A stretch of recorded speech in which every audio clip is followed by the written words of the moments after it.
Hi, ഇനി നമുക്ക് ചായക്ക് ഒരു സ്നാക്സ് ഉണ്ടാക്കിയാലോ? അപ്പോൾ അതിനായിട്ട് ഞാൻ ആദ്യം തേങ്ങയും ശർക്കരയും എടുത്തിട്ടുണ്ട്. ശർക്കര നന്നായിട്ട് ചെത്തി എടുത്തിട്ടുണ്ട്.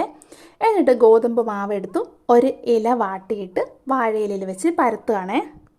അങ്ങനെ പരത്തിയതിലോട്ട് നമുക്ക് ഈ ചെത്തി വെച്ചിരിക്കുന്ന ശർക്കരയും തേങ്ങയും കൂടി മിക്സ് ചെയ്തിട്ട് നമുക്ക് ഇതിലോട്ട് വെച്ച് കൊടുക്കാമേ. ഇതിൽ നിങ്ങൾക്ക് അരിപ്പൊടി വേണമെങ്കിൽ എടുക്കാം കേട്ടോ, ഞാൻ ഗോതമ്പാണ് എടുത്തത്. എന്നിട്ട് ഇതൊക്കെ നന്നായിട്ട് വെച്ച് കൊടുത്തിട്ട് നമുക്ക് ഇല മടക്കി വയ്ക്കാം.